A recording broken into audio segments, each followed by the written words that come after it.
Okay, this is main stuff, the vital wheat gluten. Don't normally measure it, but for the sake of this I'm going to try and use 125 grams of the stuff, because that's a quarter of the bag. Which I normally just estimate, to be honest with you.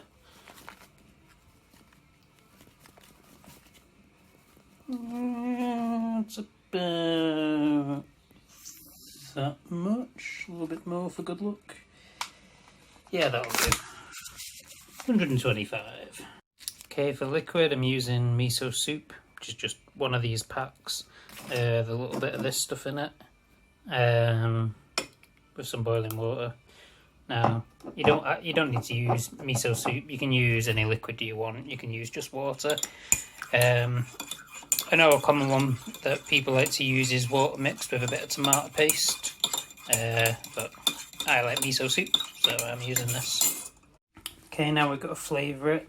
Again, you can use anything you want. So this is fun bits. This is what I'm using: oregano, chili, sage, garlic, a little bit of nooch, some onion granules, some Himalayan salt, turmeric, Cajun, that's MSG down there, and that's black pepper. Okay, I've mixed all that shit together. Don't know if you can. So I'm just going to basically pour the liquid in, mix it around, turn it into a sticky dough, and then knead it a little bit. I can't film and do that at the same time, so I'll have to show you that after. But yeah, pour the liquid in slowly.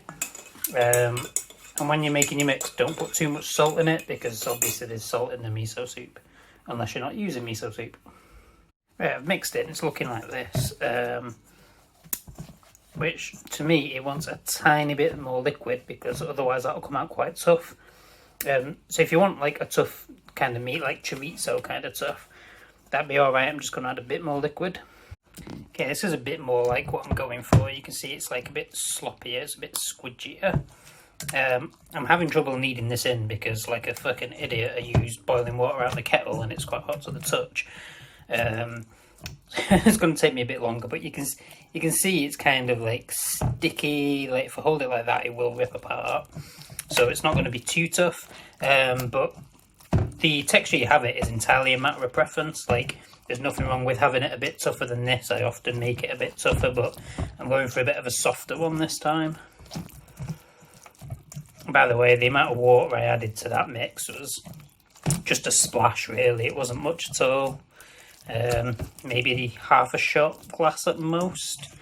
So yeah, you really need to be careful adding water. If you add too much water, which you can do, just add a bit more vital wheat gluten and it'll thicken back up. But yeah, that should be alright like that. So what I'm going to do now, again I need two hands, so I'm going to pop this on here and I'm going to roll it into a sausage. So I'll show you the end result afterwards. Okay, so yeah, you've got it, a big uneven log of stuff. It's going in this foil and the foil needs to be tight. I'm just going to spray a little bit of oil on the foil so it doesn't stick. But basically you want to make it so that once it's wrapped, no water's going to easily get into it. Okay, it's wrapped up nice and tight in the foil, but you need to make sure it is wrapped tight and that no water can get in. Because if water gets in during the steaming, it'll like ruin the texture a bit. It'll go a bit spongy and stuff. You don't want that. My foil ripped very slightly at the end, so I'm going to put it in more foil just to be safe. Okay, now you want to stick it in the steamer for 50 minutes. Well, 45, but I always go for 50 because you're not going to overcook it. It's better to make sure it's done. So know what you're thinking. I've not got a steamer. Don't really matter, you do not need a steamer to steam. So what you can do is you get a big pan, fill it with water. Well, don't fill it, like put a good amount of water in it. Set that to boil, put an upside down bowl in the pan and then put a plate on top of that. Stick this on top of the plate and then just pop a lid on the pan. You will, if you leave the water, get it to boiling and then like leave it on a medium heat, that will create a steamer.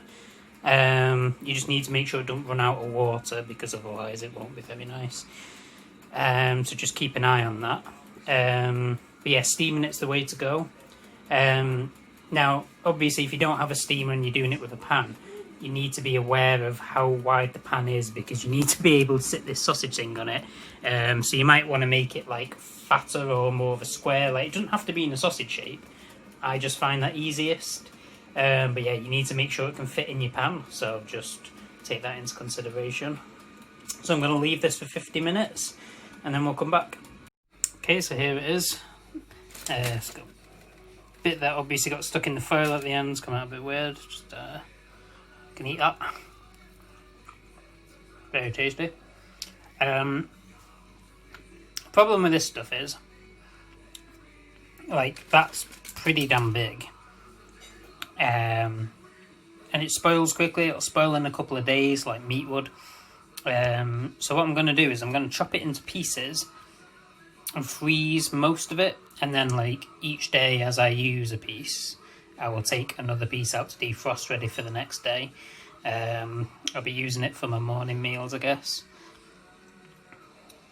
Yeah, you can just eat it raw like that, but in case I don't really know for scale. All right, well, I suppose that's like a quarter cup there for comparison, and that's how much rice I'm going to be having for my morning meal.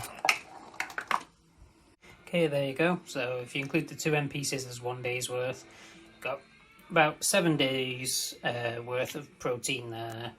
And that all came from 125 grams of vital wheat gluten, some herbs and spices, and some miso soup.